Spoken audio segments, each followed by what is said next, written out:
한 절입니다. 함께 읽겠습니다. 시작. 땅이 혼돈하고 공허하며 흑암이 깊음 위에 있고 하나님의 영은 수면 위에 운행하시니라. 아멘. 창세기 1장들은 다들 아시죠? 1장 1절. 창세기 1장 1절을 같이 한번 외워볼까요? 태초에 하나님이 천지를 창조하시니라. 하나님께서 그 대명제를 선포하시죠. 창조, 내가 하늘과 땅을 창조했다. 그 하늘과 땅은 내가 만든 것이다 라고 하나님께서 선언하십니다. 그리고 바로 따라 나오는 구절이 오늘 우리가 읽은 1장 2절입니다. 그런데 그 땅이 어떤 그 모습을 띠고 있는가? 혼돈하고 공허하고 흑암이 깊음 위에 있다라고 이야기합니다. 흑암이 깊음 위에 있다라고 하는 것을 그냥 쉽게 표현하면은 깊은 흑암 가운데 있다라고 그렇게 이해하셔도 될 것 같아요. 그런데 그 다음에 한 가지 더 내용이 추가되는데, 그런데 그 수면 위에 하나님의 영 또 하나님의 신이 수면 위에 운행하셨다라고 그렇게 이야기를 하고 있습니다. 하나님이 그 땅을 처음 창조하셨을 때에 그 땅을 무엇으로 일컫는가라고 많은 신학자들은 씨름하고 고민하고 또 논쟁도 하는데, 우리가 그 쉽게 생각하자고요. 우리가 밟고 있는 이 땅일 것입니다. 지구일 것입니다. 그래서 사실은 그렇게 이해하면은 하나님이 처음 창조하셨을 때의 땅이 이렇게 혼돈하고 공허하고 흑암의 깊음 가운데 있지 않았었느냐, 하나님이 완전하시다면 그럴 수가 있느냐, 이렇게 이야기하는 사람들 또는 시비를 거는 신학자들이 있다라고 하는데요. 그리고 이 땅은 이 어마어마하게 큰 우주 속에 하나의 부분일 뿐이야 라고 그렇게 이야기하는 사람들이 있는데, 여러분 생각해 보십시오. 하나님이 우주를 창조하시고 난 다음에 땅을 지구를 이렇게 만드셨다 이렇게 이야기하지 않으시죠. 하나님이 천지를 창조하셨다. 그런데 그 땅이 이렇게 혼돈하고 공허하고 흑암이 깊은 가운데 있었다라고 이야기하는 것은 하나님이 처음 창조하신 것이 말하자면은 이 지구일 수 있는 것이죠. 그렇다면 우주는 지구로부터 시작했다라고도 볼 수 있는 거예요. 물론 그 우주는 하나님 만드신 것이기 때문에 지구로부터 시작했다기보다도 하나님으로부터 시작된 것인데, 우주의 중심이 누구에게 있는가, 어디에 있는가? 지구에 있다라고도 이해할 수가 있는 것입니다. 그렇게 이해한다면 우리는 이 지구상에 생명체로 존재하고 이 지구에 많은 그 생물과 모든 동물들 가운데, 생명체 가운데 영장으로서 선택받아 그렇게 살고 있는 것에 대해서 깊은 자긍심과 긍지를 가질 수가 있겠죠. 어쨌든 처음 창조하셨을 때 그 모양은 혼돈과 공허와 깊은 흑암이었다라고 이야기합니다. 여러분, 혼돈이라는 것은 질서가 없는 것이죠. 개념이 없는 것이죠. 개념이 없는데 무슨 질서가 있겠습니까? 질서라는 것도 그리고 질서라는 것은요, 뭔가가 있어야 질서가 만들어지는 거예요. 아무것도 없는데 질서가 만들어질 수가 없겠죠. 그러니까 혼돈하다는 것과 공허하다는 것이 또 같은 내용이기도 합니다. 내용이 없다라는 거예요. 이 땅에 아무것도 없었다라고 이야기하는 것이죠. 그리고 그 혼돈, 그 공허라고 하는 것은 이 결핍 또는 이 가난, 빈 것, 그리고 또 배고픔, 굶주림 이런 단어로도 우리가 표현하고 또 생각해 볼 수 있을 것 같습니다. 흑암이라고 하는 것은 여러분 생각해 보십시오. 지금 갑자기 이 전등이 다 나가고 깜깜해지면은 우리는 어떻게 할 수 있을까요? 어둠이라는 것은 사실은 정체인 거예요. 어디로 갈 수가 없어요. 그리고 막막한 것이죠. 그리고 그 막막함이라는 것은 인간에게 무엇을 부추기냐면 두려움을 부추깁니다. 그래서 어둠이라고 하는 것은 그냥 다른 말로 표현하면 두려움이기도 합니다. 그리고 속박이기도 합니다. 어두운데 어디 마음대로 돌아다닐 수가 있나요? 다칠까봐 살금살금 조심조심해서 다니다가 뭐 하나 부딪히면 그 다음부터는 움직이기가 두려운 것이죠. 두려움이라고도 이야기할 수 있을 것입니다. 그런데 그 속성만으로 끝내지 않고 1장 2절을 그 내용으로, 그 모양을 소개하는 것을 끝내지 않고 오늘 창세기 1장 2절은 뭐라고 뒤에 나와 있냐면은 수면 위에 하나님의 신이 수면 위에 운행하셨다라고 이야기합니다. 원어적 표현으로 보면은 물들의 얼굴들 위에 운행하셨다라고 이렇게 표현하고 있어요. 물들의 얼굴 위에. 조금 원어 내용이 조금 이상하고 또 쉽게 해석하기가 어려우니까 그냥 수면 위에, 그 물들 위에 운행하셨다 이렇게 표현을 한 것 같습니다. 그런데 정확하게 표현하면 물들의 얼굴이라는 그 내용이 나와요. 이 혼돈한 가운데 질서가 없고 개념 없는 곳에 질서에 하나님께서 그 무질서를 덮어버리시는 거예요. 운행하신다라는 표현은 원어적 표현을 보면은 새가 알을 이렇게 품어 안는 그런 어떤 의미를 가지고 있는 단어거든요. 새가 알을 품는다. 또는 새가 날개 타면서 그 새끼새들 위에서 너풀거린다. 그런 어떤 의미를 담고 있습니다. 무엇을 의미하는 것일까? 하나님께서 하나님의 신이 수면에 운행하신다고 하셨으니까 하나님께서 이 지구를 이렇게 덮으시는 거예요. 그냥 덮으시는 것이 아니라 그분이 품어주시는 것입니다. 뭔가 연상되지 않으시나요? 계란을 부화시킬 때 어떻게 부화시키죠? 막 깨트려서 부화시켜요? 아니면 막 불을 떼서 부화시키나요? 그렇지 않죠. 어미 닭이 그냥 그 알을 이렇게 품고 있어요. 오리도 그렇겠죠. 일반적으로 그런 알을 낳는 것들은 대부분 그렇게 품어 안고 있다 보면은 어느 순간에 사실 우리가 달걀을 먹어보잖아요. 계란을 이렇게 깨트려서 쏟아 보면은 그냥 액체잖아요. 액체. 그렇죠? 근데 그 액체가 어떻게 해서 어미 닭이 또는 어미새가 이렇게 품어 안고 있다 보면은 어느 순간에 어떤 물체가 되고 생명체가 되어서 그것을 뚫고 나오냔 말이에요. 희한하죠. 신비한 것이죠. 그런데 어쨌든 그거는 우리가 다 알고 있는 사실입니다. 바로 그런 것이죠. 그냥 물과 같이 아무것도 아닌 것 같이 형체도 없고 내용도 없고 질서도 없는 것 같이 계란을 깨트리면 질서가 있습니까? 그냥 다 흩어져 버리죠. 물론 이제 후라이를 하면은 이 질서가 잡히죠. 먹기 좋게. 그런데 물이라고 하는 건 물의 액체 상태로 있다는 것은 질서가 없는 거예요. 그리고 뭔가 내용도 없어 보입니다. 그런데 그것을 어미 닭이 품고 있는 거예요. 그러니까 이 달걀 같은 그런 아무것도 내용도 없고 그리고 또 혼돈한 질서도 없는 그 땅을 하나님께서 어미닭처럼 어미새처럼 이렇게 품어 안고 계신다는 것이죠. 그냥 우리는 보기에는 그냥 품어 안고만 있는데 아까 말씀드린 것처럼 그 안에서는 뭔가가 작용이 일어나게 됩니다. 그리고는 어느 순간에 그냥 액체로 있었던 것이 하나의 생명체가 되어서 알을 뚫고서는 자기의 생명을 이렇게 만천하에 드러내는 모습을 보게 되죠. 땅을 향해서 하나님께서 하나님의 역사를 이렇게 품어 안으시는 것입니다. 질서의 하나님께서 품어 안으심으로 그 안에 질서가 자리 잡히기 시작하는 거예요. 공허한 곳에 하나님께서 품어 안으심으로 만물을 충만케 하시는 하나님의 충만하신 내용과 부유함과 그 충만함이 그 안에 스며들게 되는 것입니다. 내용이 채워지는 것이죠. 그리고 어둠이라고 했는데 그 어둠이 어느 순간에 빛 대신 우리가 시편 119편에 우리가 많이 이렇게 암송하고 또 고백하는 것, 주의 말씀이 내 발에 등교 내 길에 빛이라고 이렇게 이야기하지 않습니까? 하나님 빛이세요. 그 빛이 그 어둠을 몰아내고 놀라운 생명으로 또 생명력으로 이렇게 일어나게 되게 하는 것을 볼 수 있습니다. 그래서 주의 영에 계신 곳에는 무엇이 있다라고 이야기하죠? 자유함이 있다라고 이야기합니다. 아까 말씀드렸죠. 흑암은 뭐라고요? 어둠은 무엇이라고요? 속박이요, 두려움이고 그냥 정체라고요. 근데 빛 대신 하나님이 빛을 비추시면은 우리가 다 그렇잖아요. 아침이 되고 낮에 다니면서 두려워하는 사람이 있습니까? 밤에 다닐 때는 조금만 뭔가 있으면은 두려움이 얼른 찾아오는데 낮에 다닐 때는 두려움이 없죠. 조금 으슥한 곳에 가더라도 외딴 곳에 가더라도 낮에 가면 좀 두려움이 덜하죠. 그것처럼 하나님께서 빛 대신 하나님께서 그 땅을 비추실 때, 그 땅을 품고 계실 때에 그 빛으로 인해서 자유함이 임한다라고 할 수 있습니다. 자유함이 있으면은 사람은 역동적이게 되어 있어요.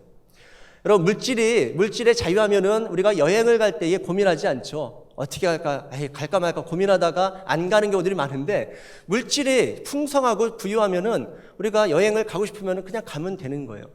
여러 가지 우리가 속박되지 않은 상황에 있어서는 그것이 물질적으로든 아니면은 환경적으로든 여건적으로든 우리가 속박되지 않다고 하면은 우리는 내가 생각하고 내가 소원하고 내가 원하는 대로 우리는 즉각적으로 행동할 수가 있는 것입니다.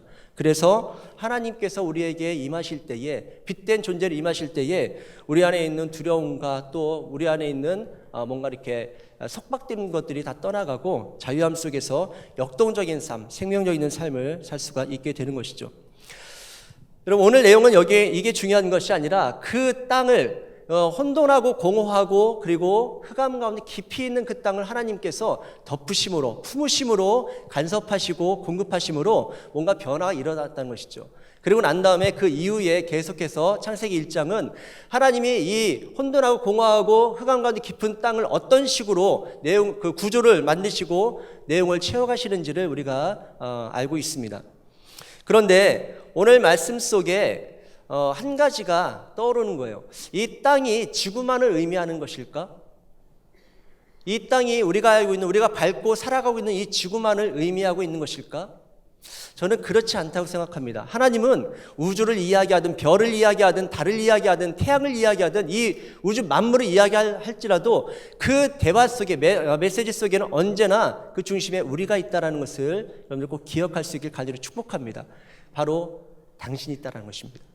이 말씀에 왜 우리가 있는지 한번 살펴보죠. 땅이라고 하는 것, 최초의 인간이 누구예요? 아담이죠.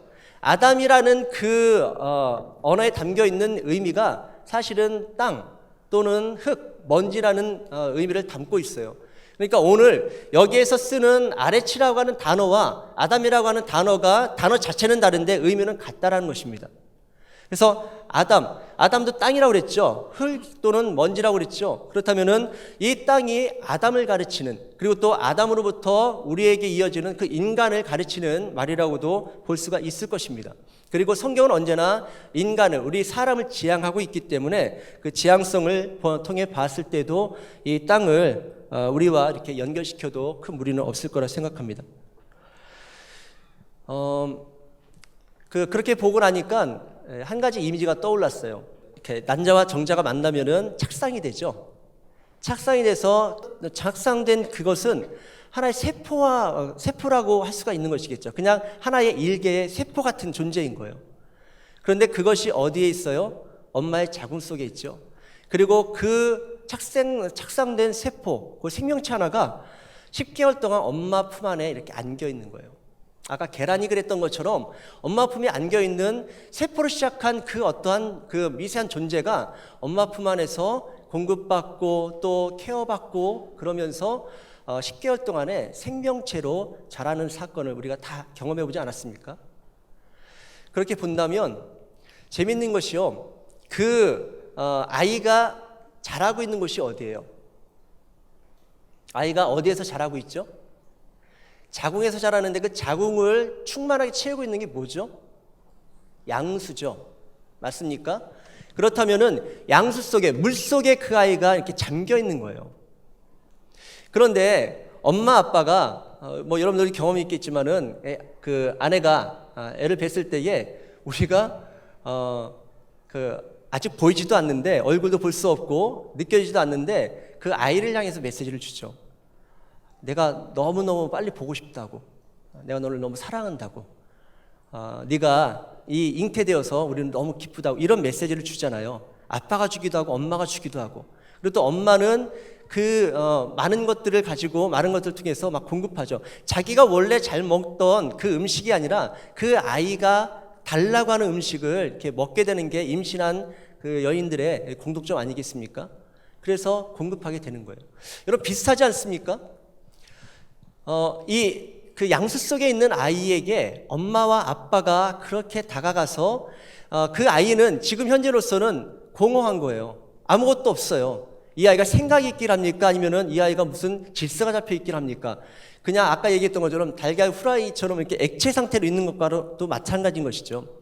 조금 형태는 다를지라도. 그런데 10개월 동안에 하나님이 이 지구를 품어서 혼돈을 질서로 바꾸고 공허를 충만함으로 바꾸고 흑암을 빛으로 바꿨던 것처럼 우리 그 아이에게 그렇게 우리가 하나님같이 되어서 그를 자라게 하는 것을 우리가 알고 있죠. 그래서 엄마 아빠는 아이에게는 우주 같은 거예요. 엄마 아빠는 아이에게는 하나님 같은 거예요. 그래서 아이들의 인성과 성품과 이런 것들 후천적으로 우리가 좀 더 성장하게 만들고 또 다시 온전하게 정돈시킬 수 있는 부분들이 있지만, 그러나 많은 경우 일반적으로 심리학자들도 이야기하기를 모태에서 10개월 동안 있는 동안에 아이의 성품과 그런 것들이 많이 좌우가 된다라고 이야기합니다. 그 안에서 빛을 비춤 받았다면, 그 안에서 충만한 내용들을 체험 받았다면, 그 안에서 엄마의 사랑의 메시지로 그 혼돈한 것들을 다 이렇게 질서 잡으면서 자랐다면은 그 아이는 태어나면서 건강한 인격체로 그렇게 태어나고 자랄 수가 있겠죠. 그래서 오늘 이 순간부터라도 제가 이 말씀 묵상하면서 아이한테 더 많이 표현해야 되겠다. 여러분, 물은 답을 알고 있다라는 책을 아시죠? 한 번쯤 읽어보신 분들이 많이 있으실 텐데, 오늘 집에 가셔서 제가 그걸 한번 좀 틀어드릴까 하다가 말았어요. 시간이 많이 지연될 것 같아서. 집에 가셔서 오늘이든 내일이든 꼭 한번 보십시오. 물은 답을 알고 있다라는 검색창에 치시면은 그거에 따른 이제 동영상도 나와 있더라고요. 보십시오. 한번 다시 보시고 또 잊혀질 만하면 또 한번 보십시오. 여러분, 우리의 육신의 그 몸의 70%가 뭐라고요? 물이라는 거 다들 아시죠? 물이 답을 알고 있다라는 거예요. 물은 듣기도 하고 보기도 한다는 것입니다. 뭐 잘 알고 계시니까 짧게 말씀드리면은, 이 컵에 물이 담겨 있는데 이 컵에다가 감사합니다라고 글을 써놓으면은, 그리고 난 다음에 이것을 이렇게 그 고도의 현미경으로 이렇게 찍어보면은 결정체가 있다라는 거예요. 근데 감사하다라고 하는 그 좋은 말을 붙이거나 아니면 해주면은 결정체가 굉장히 아름다운 모습으로 형성이 되는데, 못난 놈, 뭐 이렇게 망할 놈, 그리고 또 한심한 놈, 이런 얘기들을 들은 어떤 물의 결정을 이렇게 보면은 다 망가져 있다는 거예요.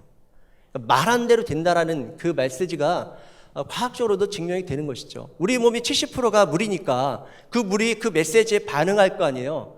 그러면은 아이가 사랑한다, 또 고맙다, 너 참 잘한다, 막 칭찬을 많이 받는 아이들은 그 물이, 좋은 물이 내 그 육신을 이렇게 지금 충만하게 채우는 건 아니겠습니까? 그런데 아이를 향해서 계속 넌 이것도 못하니? 넌 도대체 잘하는 게 뭐야? 이런 메시지, 부정적인 메시지를 던져주면은 아이들의 몸속에 그 부정적인 결정체가 다 돌아다니는 거예요. 그 아이가 행복하거나 그 아이가 이 몸, 그 육신의 질서에 있어서도 잘 이렇게 자리 잡힐 수가 없겠죠. 여러분, 그래서 오늘부터라도 자녀들에게 하나님같이 될 수 있길 간절히 축복합니다. 오늘부터라도 여러분들이 자녀들에게 정말로 그 자녀들이 마음껏 뛰어놀 수 있는, 마음껏 달려가도 담이 없을 것 같은 그런 넓은 우주가 될 수 있기를 간절히 축복합니다. 여러분들의 그 시선을 통해서, 그냥 말만 메시지가 아니잖아요. 시선을 통해서 그 아이들은 아는 것이죠. 그 뱃속에 있는 아이가 그냥 아빠가 지그지 바라봐 준 것만으로도 그 아이는 느낀다라는 거예요.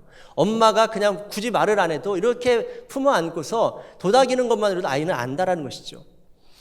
여러분, 그래서 하나님께서 우리에게 아빠로 다가오신 것 같아요. 그 하나님께서 우리에게 아빠로 다가오셔서, 또는 우리의 엄마처럼 다가오셔서 우리를 덮고 계시는 것이죠.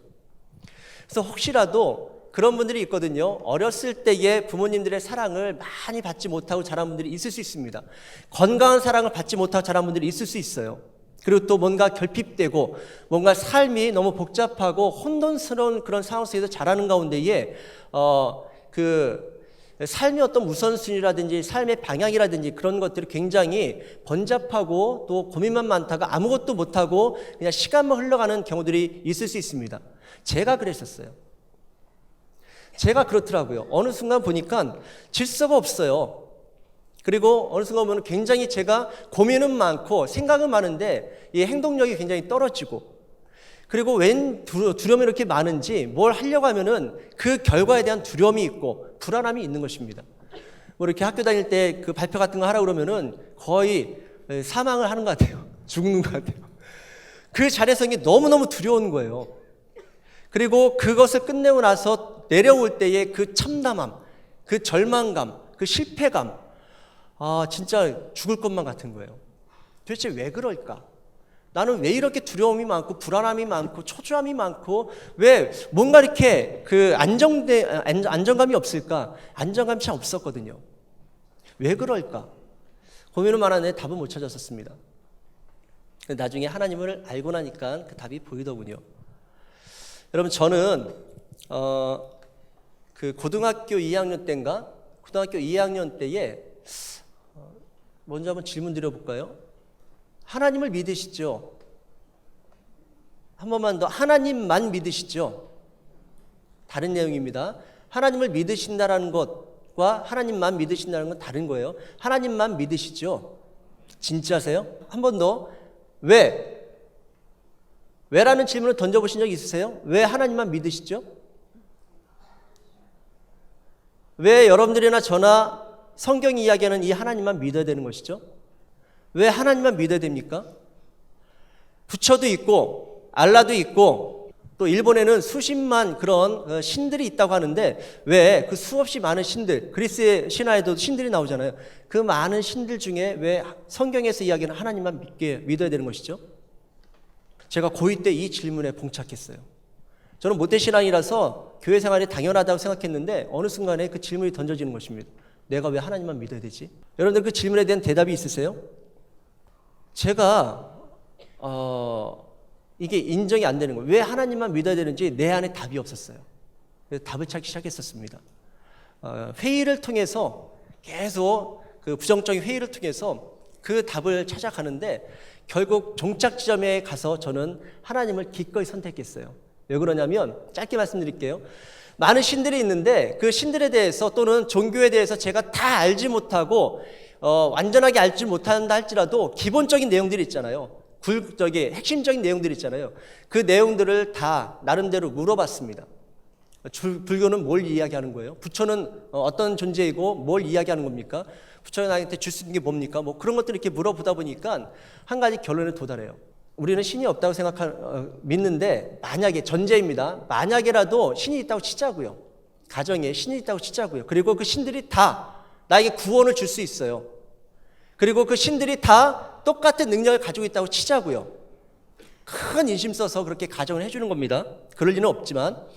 그런데 그럼에도 불구하고 나는 하나님을 또는 하나님만을 믿을 이유가 있는가?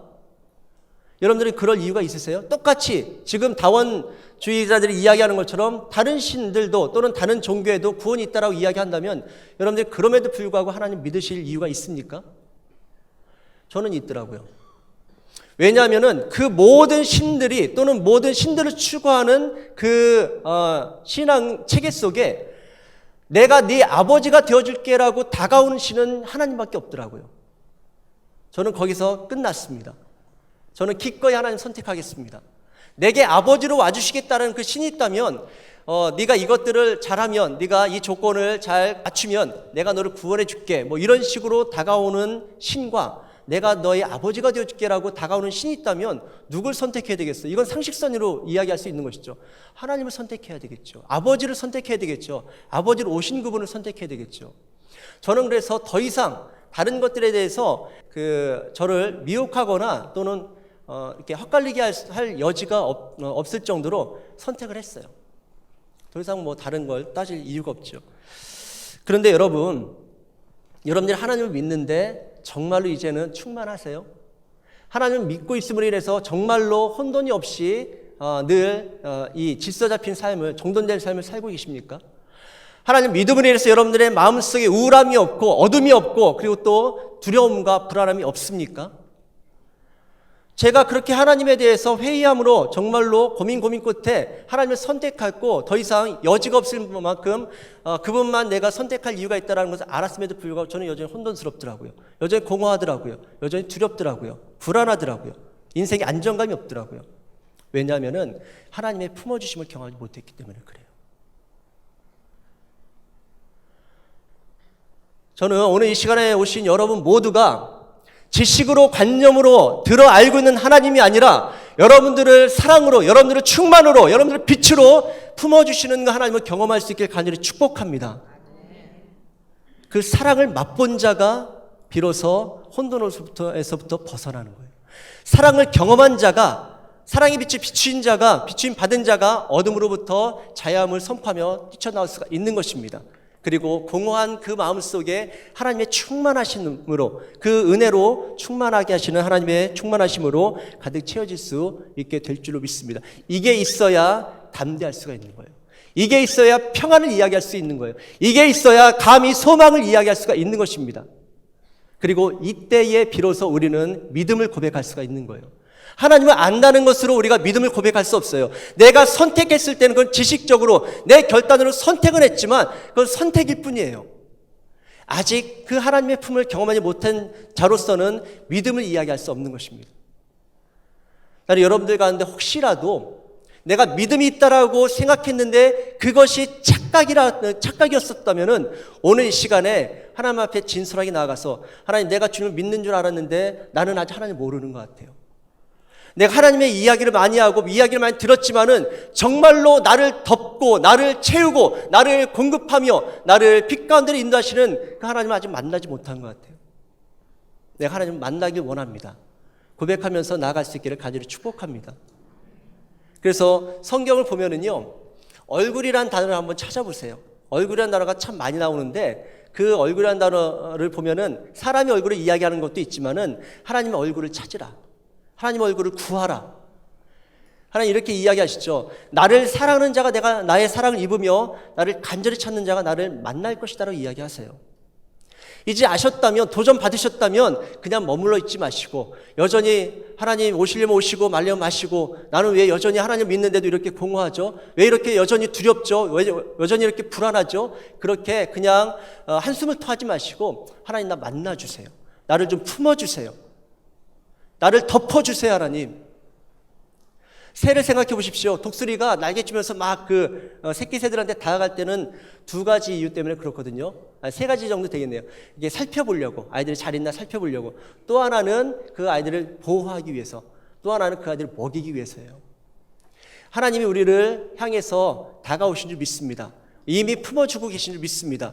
그런데 그 어미새가 와서 그 푸덕거리는데도 불구하고, 그리고 또 먹이를 가지고 와서 막 먹이는데도 불구하고 못 먹는 새가 새끼 새들이 있더라고요. 딴짓하는 새끼 새들.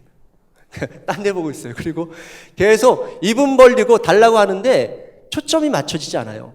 그러면은 주어지지 않습니다. 여러분, 저는 정말로 제가 하나님을 아버지로, 그 품어주시는 아버지를 만나고 난 이후와 이전이 너무 달라요. 저는 여러분들에게도 그 동일한 경험이 있을 줄로 믿습니다.